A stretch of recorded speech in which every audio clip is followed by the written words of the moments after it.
ons Here Jesus Christus, en dis volgende weer vir my 'n voorreg om hier by u die woord te mag bedien en ook dan saam met u nagmaal.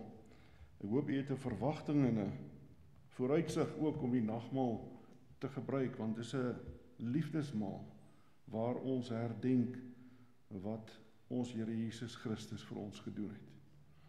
Deur die boodskap meer daaroor. Gemeente, kom ons sit net so, dan word ons stil voor die Here. Laat die woorde van my mond en die oordenking van my hart welbehaaglik wees voor u aangesig, o Here, my rots en my verlosser. Geliefde gemeente, genade vir u en vrede van God ons Vader en die Here Jesus Christus word aan u geskenk en ryklik vermenigvuldig deur die werking van die Heilige Gees. Amen. Ons gaan hartlik staan, ons lofsang sing, gesang 311, ons lofsang.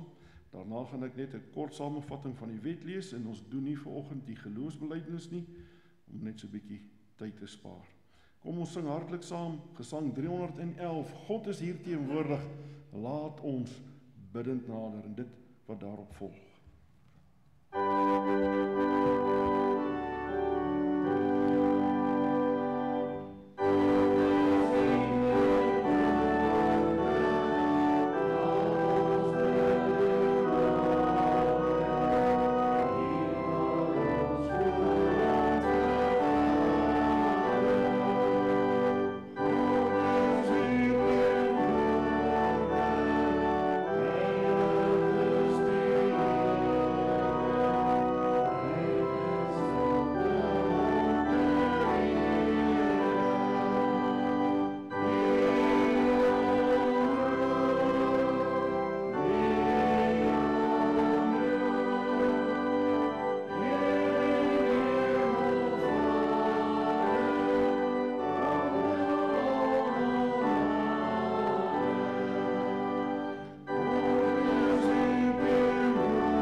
Gemeente, ek gou vir u voor kort samevatting van die wet soos wat ons dit vind daar in Markus hoofstuk 12, en ons lees daar vanaf vers 28.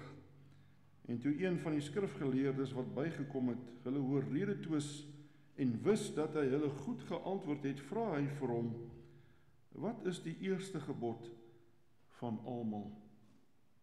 En Jesus antwoord hom: die eerste van al die gebooie is: hoor Israel, die Here onse God is 'n enige Here, en jy moet die Here jou God lief hê uit jou hele hart en uit jou hele siel en uit jou hele verstand en uit jou hele krag. Dit is die eerste gebod. En die tweede hieraan gelyk is dit: jy moet jou naaste lief hê soos jouself. Daar is geen ander gebod groter as die nie.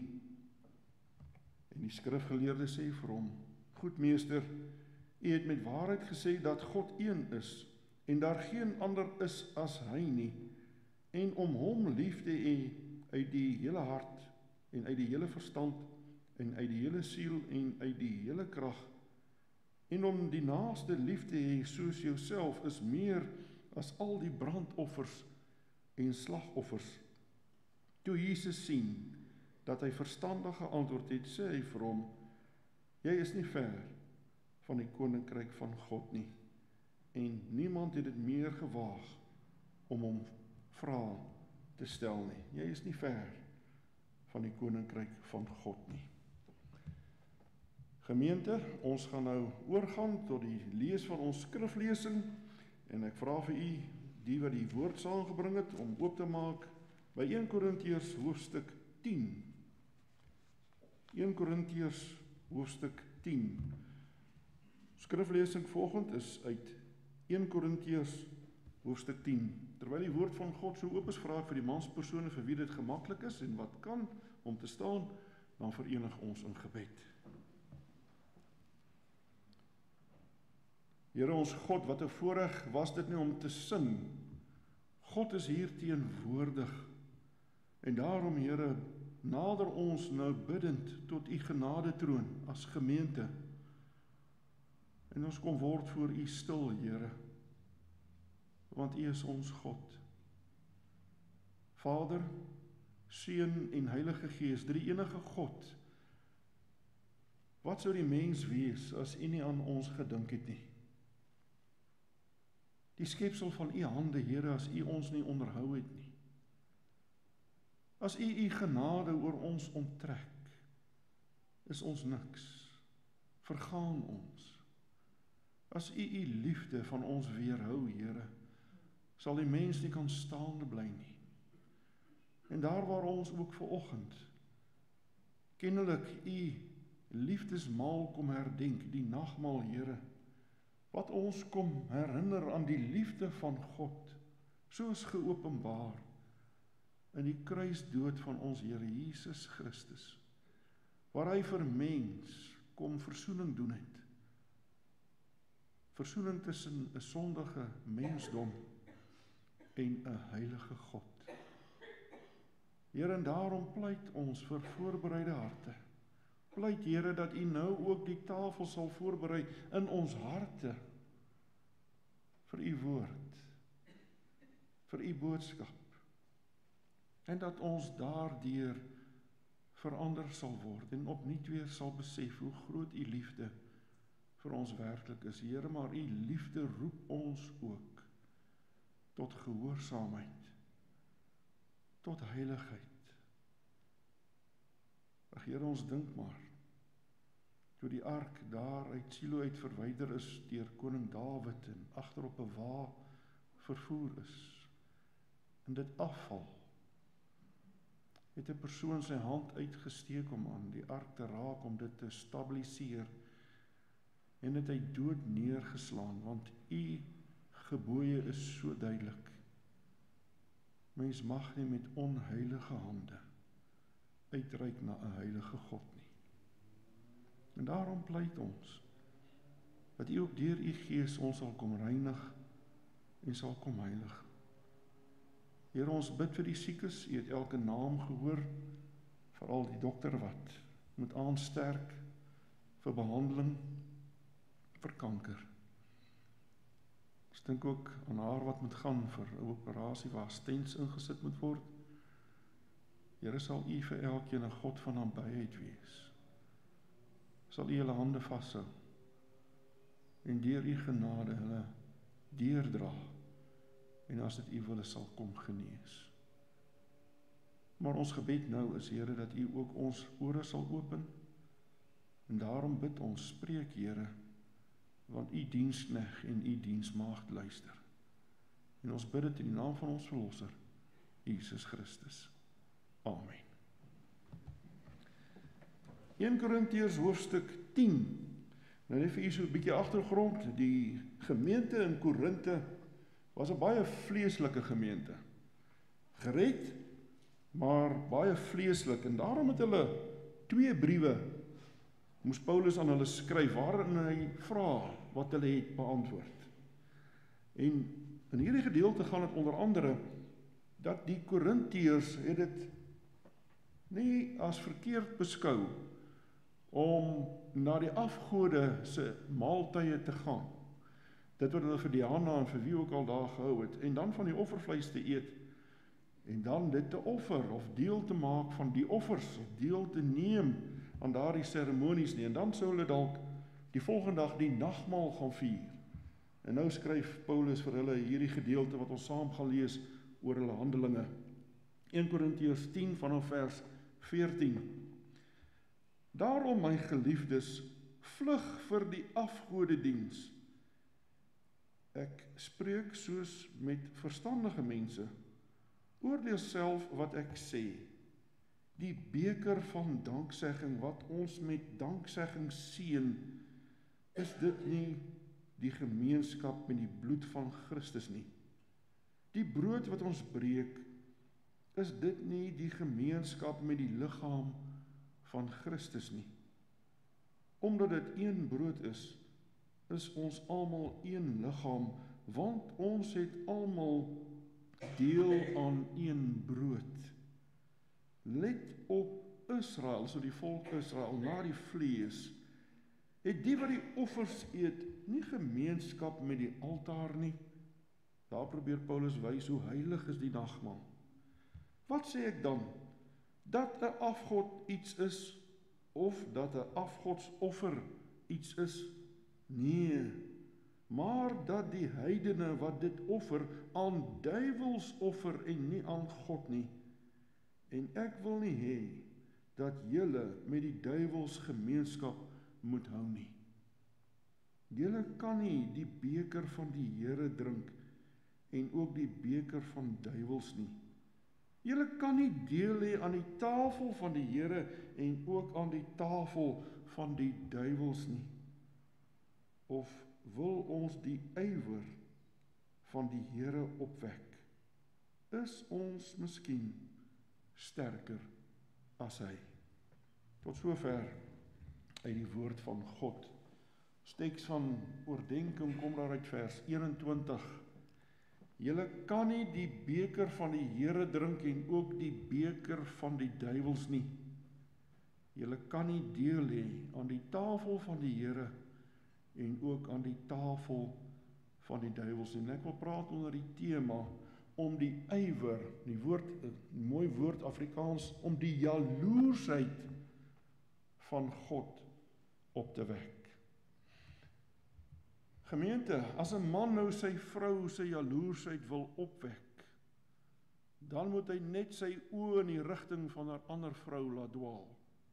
Of, as 'n vrou nou haar man sy jaloersheid wil opwek, moet sy net so bietjie aandag spandeer aan 'n ander man in sy teenwoordigheid. Dan vlam daardie jaloersheid vinnig op. En in ons geleesde gedeelte is dit wat Paulus ook hier beskryf, om God se jaloersheid op te wek, omdat jy iemand anders ook wil eer en erken as God in jou lewe, terwyl jy aan die tafel van die lewende God sit en herdenk wat hy vir jou gedoen het deur Jesus Christus se kruisdood. In ons teks van oordenking stel Paulus dit baie duidelik. Julle kan nie deel hê aan die tafel van die Here en ook aan die tafel van duiwels nie. In vers 14 gee Paulus die opdrag aan die gemeente om weg te vlug van afgodediens. Die Griekse woord wat hier vertaal is met afgodediens beteken om offers te bring aan 'n afgod of om eer te bewys aan 'n ander God, klein lettertjie God, as die lewende God. Afgoderry is derhalwe alles wat kompeteer met jou liefde en getrouheid aan God. Moet ek dit vir u herhaal? Alles wat kompeteer met jou liefde en getrouheid aan God. Die Korintiërs het geleef onder die spreekwoord, ons sien dit daar net in die volgende vers 23 van ons geleesde gedeelte, alles is my geoorloof, ek kan doen wat ek wil. Daarom het hulle dit geen roof geag of as verkeerd gesien om te deel in die feeste waar daar aan ander gode geoffer is en dan steeds aan Christus se liefdemaal, die nagmaal te deel nie. In die eerste paar verse van hoofstuk 10 lees ons waar Paulus verhaal waar die volk, dis in die volk Israel, met gode, en hy gebruik die woord gehoreer het in die woestyn, 1 Korintiërs 10 vers 8. So die Korintiërs ook gedoen. Eendag vier hulle fees saam met heidene en hulle gode, en die volgende dag hou hulle as Christene saam nagmaal. Hierdie gedeelte verskaf saam met die formulier vir die nagmaal 1 Korintiërs 11 vers 23 tot 29 baie insig rondom die teologie, die godsbegrip van die nagmaal.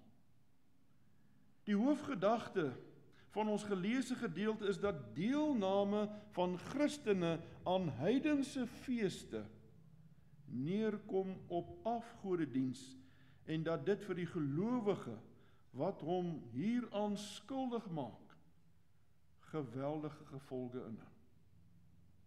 So lees ons in 1 Korintiërs 11 vers 23 dat die Korintiërs wat op 'n onwaardige wyse geëet en gedrink het aan die nagmaaltafel alreeds gesterf het.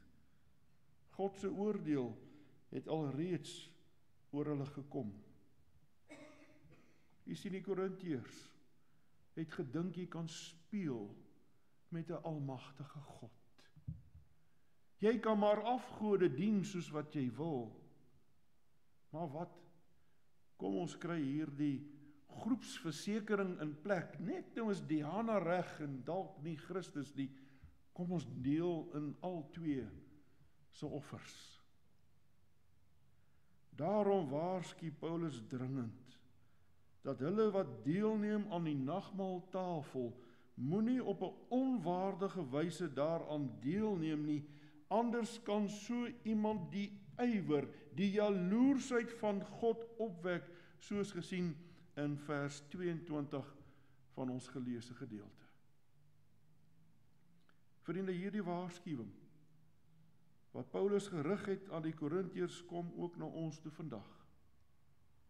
Moenie op onwaardige wyse deelneem aan die tafel van die heilige God nie, want dit kan God se ywer opwek. En wie is sterker as God? Wie kan vir God voorskryf wat hy mag en nie mag doen nie? Baie Christene vandag dink dat hulle kan lewe soos hulle wil voor God. Maar as dit nagmaal is, kan hulle sonder enige skaamte aan die nagmaaltafel deelneem, want God is mos 'n God van liefde. Hulle vergeet dat die nagmaal is 'n herinneringsmaal aan wat Jesus moes deurmaak om jou van daardie sonde in jou lewe te bevry. Nie 'n rubberstempel om voort te gaan met daardie sonde in jou lewe nie. Jesus het nie gesterf sodat jy al meer en meer kan sondig sonder gevolge nie, maar dat jy van daardie sonde wat jou so bind en wat jou vernietig, verlos kan word. Kom ons gaan kyk na hoe jy moet optree om die nagmaal op 'n waardige wyse te vier. Dan sien ons in die eerste plek, jy moet wegvlug van die afgodediens. Vers 14 van ons geleesde gedeelte sê, daarom, my geliefdes, vlug vir die afgodediens. Paulus roep in hierdie vers sy geliefdes op, met ander woorde sy medegelowiges, roep hy op, om hulle nie skuldig te maak aan afgoderry nie. Met hierdie uitdrukking toon Paulus sy belangstelling, maar ook sy kommer oor die gemeente in Korinthe se geestelike welstand. Die tydvorm van hierdie werkwoord vlug, jy moet wegvlug, is in 'n vorm dat dit voortdurend moet plaasvind. Dit is 'n opdrag wat nooit sal verval nie. Voortdurend moet jy dit uitvoer. Die Korintiërs moet voortdurend wegvlug van geleenthede wat hulle sal bestempel, hulle sal toon of impliseer as afgodedienaars. Hulle moet wegvlug van geleenthede wat hulle in 'n slegte lig sal stel, dat hulle nie Christus dien nie, maar afgode dien. Paulus kom toon aan die hand van 6 retoriese vrae, waardeur die gemeente in Korinthe moet oordeel of afgodediens en Christendom enigstens met mekaar verband kan hou. En dan herinner Paulus die gemeente aan die betekenis van die nagmaal, dat Jesus gesterf het om sondaars, kinders van God te maak, en God wil nie sy kinders deel met afgode nie. Enige optrede of geleenthede wat hulle heiligheid kan beklad, plaas hulle Christendom onder verdenking, en van sulke geleenthede moet hulle wegvlug. Nou vriende, 'n afgod is iets of iemand wat jy buitensporig aanhang of aanbid. Afgodediens is dan om iemand of iets hoër te ag as God en om dit meer te vereer as wat jy God vereer. So maklik kan die mens dinge in God se plek begin stel en belangriker ag as God, en dit is afgoderry, afgodediens. Hoe kan jy die geluksgodin dien? Deur jou lottokaartjies wat jy koop en dan aan die nagmaaltafel wil kom sit. Hoe kan jy beweer dat jy aan God behoort as jou vrye tyd om op 'n Sondag te doen wat jy wil vir jou belangriker is as die onderlinge byeenkomste? Hoe kan jy sê dat jy God eer as die geld wat jy op drank en sigarette spandeer meer is as jou 10de wat jy aan God afstaan, of dit veroorsaak dat jy nie eens 'n 10de aan God kan gee nie? Wat is daar in jou lewe wat jy nog hoër ag as God? Want dit is afgodediens en God beveel ons om daarvan weg te vlug, voortdurend sonder ophou daarvan weg te vlug. Tweedens, hoe moet ons optree om die nagmaal op 'n waardige wyse te vier? Die volgende wat hierdie gedeelte ons leer van onwaardige optrede by die nagmaal, dit wat God se jaloersheid en ywer opwek, is as jy nie Jesus se kruisdood in herinnering bring nie. Vers 16 sê, die beker van danksegging wat ons met danksegging seën, is dit nie die gemeenskap met die bloed van Christus nie? Die brood wat ons breek, is dit nie die gemeenskap met die liggaam van Christus nie? Met hierdie woorde dui Paulus aan die Korintiërs dat die nagmaal hulle moet herinner aan die geweldige prys wat Jesus betaal het aan die kruis vir hulle. Jesus se bloed het gevloei en sy liggaam is verbrysel ter wille van sondaars wat gered moet word van hulle sonde en die ewige dood. Alhoewel die beker van danksegging, die rooi sap van die wingerdstok, wat hulle drink en die brood wat hulle breek en dan eet, nie die werklike bloed en liggaam van Jesus is nie, herinner hierdie twee dinge aan die bloed van Jesus wat aan die kruis gevloei het, as ook aan die liggaam van Jesus wat tydens sy marteling voor die kruis en aan die kruis verskeur is, gebreek is. Soos Israel van ouds die Jode gemeenskap, aanbidding met God gehad het as hulle deelgeneem het aan die offers, so moet die gemeente in Korinthe dink aan Christus se dood en met hom gemeenskap hê, aan hom aanbidding bring tydens die nagmaal, omdat die nagmaal juis hulle herinner aan dit wat Jesus gedoen het as hulle verlosser. Vier die nagmaal, Korintiërs, asof Jesus saam met julle aan die tafel sit en julle sy wonde en sy bloed kan waarneem. Vriende, die nagmaal moet nooit gevier word uit gewoonte nie. Die nagmaal moet nooit gevier word omdat jy gesien wil word nie, of omdat jou gewete jou dwing om saam nagmaal te hou nie. Nee, die nagmaal moet jou altyd herinner aan die geweldige dood wat ons Here Jesus Christus moes sterf om ons los te koop van die sonde. Dit moet ons herinner dat ons sonde hom verbrysel het. Dat ons eintlik op daardie kruis moes sterf, elkeen vir sy eie sonde, maar dat God die mens so lief het, dat hy Jesus in ons plek laat verbrysel het vir ons sonde.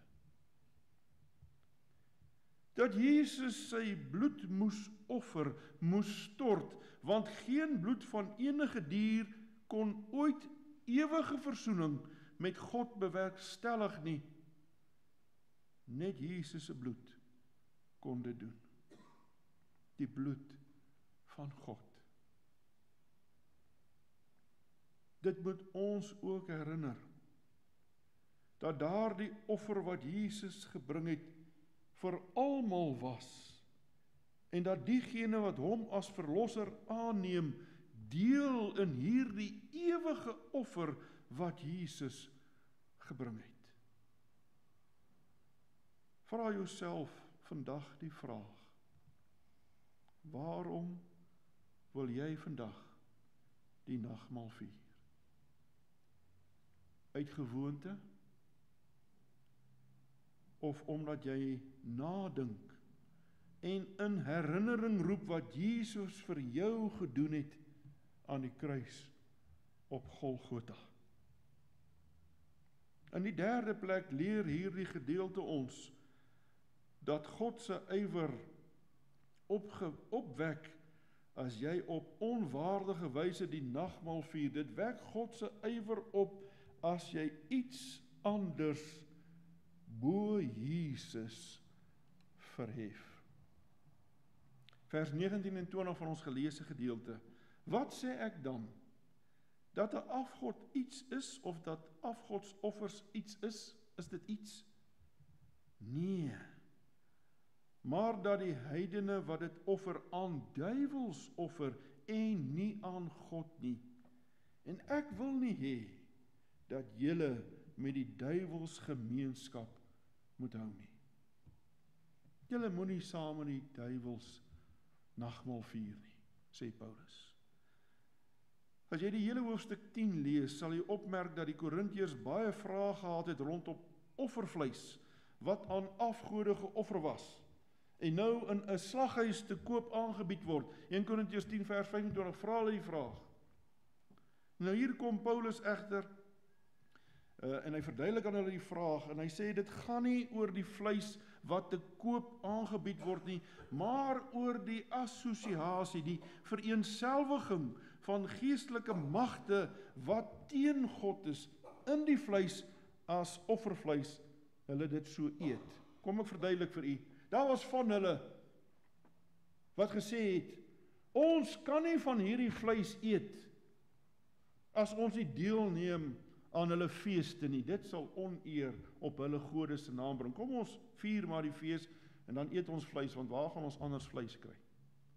Dan was daar ander wat gesê het, nee, ons gaan nie aan die offer deelneem nie, maar hierdie vleis wat nou in die slaghuise aangebied word, wat geoffer was, hierdie, dus daar is heiligheid in, daar is 'n wese daarin, daar is geestelikheid daarin. Jy kan nie net dit eet nie, dit moet op 'n heilige plek gedoen word. Hulle gee erkenning aan die afgode vir wie daardie vleis geoffer is. Dis nie net vir hulle vleis in 'n slaghuis nie, dis vir hulle afgodsvleis van die godin, byvoorbeeld Diana. Hulle het hulle self met die offerfeeste vereenselwig, daaraan deelgeneem, en die vleis dan as offers van die afgod geëet, en nie as vleis wat deur God voorsien is nie. Hulle het die afgode vereer vir die voorsiening van daardie voedsel in plaas van God. Ander wat sterker in die geloof was, het geglo dat hulle nie die vleis van die afgode kon eet nie, omdat die bose geeste in die vleis was. So hulle gee erkenning vir iets wat nie is nie, bo God. Ons kan dit nie eet nie, ons gaan iets oorkom, want die geeste is sterker as God. Dit was hulle hartsgesindheid. En sodanige gesindheid, dui Paulus aan die Korintiërs, kom neer dat hulle die bose magte, die duiwels vereer deur aan hulle erkenning te gee, dat hulle in die vleis teenwoordig is. Om enige skepsel of bose mag so te vereer of aan hulle erkenning te gee, wek God se ywer op. Wek God se jaloersheid op, want net God moet vereer word en aan hom alleen moet erkenning gegee word as God. Daarom dat Paulus sê, moenie navraag doen in die slaghuis as jy gaan vleis koop nie. Vat dit, bid daaroor, want as ek daaroor gebid het, my God is magtiger as enige. Daar is net een God. Eet dan daardie vleis tot eer van God. Hy het voorsien.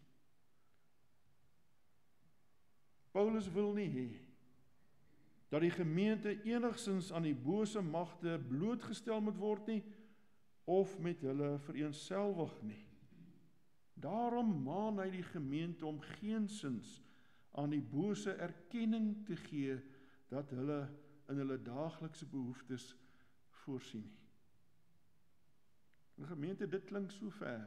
Nee, wat is ons vandag nie daai probleem nie. Ons het daarmee afgodsoffers nie. Maar die eerste keer as iemand in Checkers rakke loop en jy sien die halal teken, dan weet jy nie wat om te doen nie. Is die nou vir afgod se vleis of wat? Mag ek nou daarvan eet of nie? Dan gee jy erkenning aan 'n afgod. Ek gee nie om hoeveel keer hulle ding halal en wat ook al daaroor uitspreek nie. As ek my God gedank het vir daardie voorsiening, kan niks en niemand dit beset of tot sy eer wees nie. Want hy wat in my is sterker as enige iemand anders.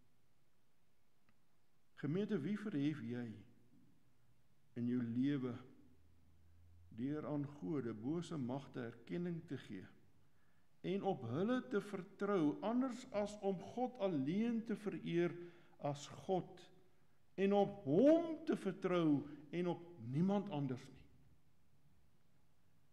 As jy dink die probleem met lotto speel is geleë in die feit dat jy 'n kaartjie koop, dan maak jy 'n groot fout.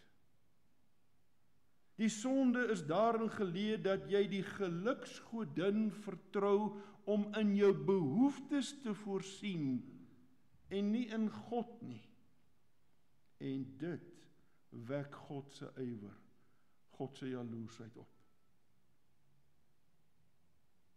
Dit gaan nie oor die rook van 'n sigaret nie, maar dat jy erken dat die sigaret jou alleen kan kalmeer en versterk en nie God nie. Dat jy daardie sigaret meer nodig het in jou lewe as wat jy God nodig het. Dit wek God se ywer, God se jaloesheid op. Ek kan nie sonder my dop of my joint of my dwelm deur die dag kom nie. Want dit gee my krag en nie God nie.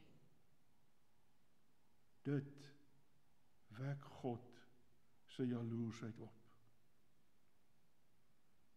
Vriende, om te eet en te drink aan die tafel van God, van Christus, moet jy die eet en drink aan enige afgod se tafel uitsluit en vermy. Jy kan nie twee gode dien nie. As jy dit wil doen, dan wek jy God se ywer, sy jaloesheid op, want net God is God en geen ander nie. Laastens sien ons hierdie gedeelte waarsku ons teen die opwekking van God se ywer om God se jaloesheid wakker te maak, want niemand kan voor God standhou. Die Paulus kom waarsku die Korintiërs. Hy sê moenie hierdie dinge probeer nie, want jy daag die lewende God uit. Hy skryf daar in vers 22: Of wil ons die ywer van die Here opwek? Is ons miskien sterker as hy?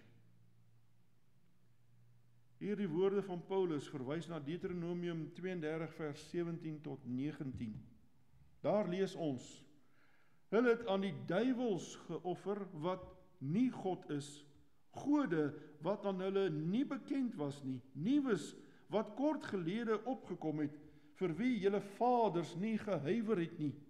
Die steenrots, hoofletter steenrots verwys na God, wat jou verwek het, het jy verontagsaam, en jy die God vergeet van jou, wat jou voortgebring het. Toe die Here dit sien, het hy hulle verwerp. Paulus vermaan die Korintiërs dat hulle optrede om afgode te vereer en dan ook nog God wil vereer en aan die liefdesmaal deel te neem, God se ywer gaan opwek. Sodanige lewenswandel van die Korintiërs wek God se jaloesheid op, en al dink die Korintiërs dat hulle sterk is hulle krag nie eens vergelykbaar met God nie. Hierdie gedagte herinner ook aan die woorde wat Job geuiter het in Job 9 vers 4. Daar staan: Hy, dit is God, is wys van hart en sterk van krag. Wie was hardnekkig teen hom en het ongestraf gebly? Om God se ywer op te wek en met die lewende God te wil krag te meet, is dwaasheid.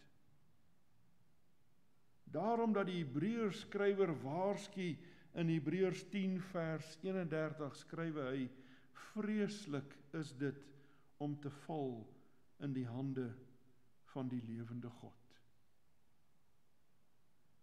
Paulus maan dus die gemeente om nie te probeer om God en afgode te wil dien nie, want dit sal God se ywer en oordeel opwek, en wie is daar wat sterker is as God om met hom kragte te wil meet? Gemeente, moenie dink ons dien 'n God van swakheid nie. Baie mense dink dat hulle kan wegkom om God en ander gode in hulle lewe te dien, maar sulke mense maak dieselfde fout as wat die gemeente in Korinte gedoen het. God ken jou doen en late. Hy weet op wie anders jy vertrou as op hom, en waar jy jou kragte gaan soek anders as by hom. God weet as jy afgode in jou lewe het wat jy dien. Dan kom die vraag ook na jou toe vanoggend. Wil jy die ywer van die Here opwek? Is jy miskien sterker as God? Ek vat saam. Ons vier vandag nagmaal. Die nagmaal is 'n herdenkingsmaaltyd waardeur ons vier wat Jesus vir ons, sy navolgers, gedoen het aan die kruis. Om die nagmaal op onwaardige wyse te vier, sonder om God se ywer oor jou op te wek, moet jy wegvlug van afgodediens. Bring Jesus se kruisdood en wat hy vir jou gedoen het in herinnering. Moenie enigiets in jou lewe bo Jesus verhef nie. Aan hulle eer gee en op dit vertrou, anders as om aan God alleen die eer te gee en op hom alleen te vertrou nie. Moenie God se ywer, sy jaloersheid opwek nie, want niemand kan in eie krag voor God standhou nie. As jy net uit gewoonte of vir enige ander rede die nagmaal vier anders as om God te eer vir wat hy vir jou gedoen het, deur die kruisdood van ons Here Jesus Christus, kan jy God se ywer oor jou opwek. Waak daarteen. Moenie God verag nie. Eer hom met jou hele hart. Vriende, ons kom sit nie aan die nagmaaltafel omdat ons sondeloos volmaak is nie, geensins. Ons neem deel aan die nagmaal juis om ons geloof te kom versterk dat ons Jesus Christus en die offer wat hy vir ons gebring het om ons met God te voorsien so nodig het. Erken hom as die enigste God ook van jou lewe. Dan sal die liefdesmaal God se liefde aan jou toon en nie sy ywer teenoor jou opwek nie. Herinner jouself aan wat Jesus vir jou kom doen het deur sy dood aan die kruis en maak dit met als in jou die rede vir die vier van die liefdesmaal. Kom breek jou hart voor God en kom erken dat jy Jesus nodig het. Nie net vir jou redding nie, maar ook vir jou heiligmaking. Amen.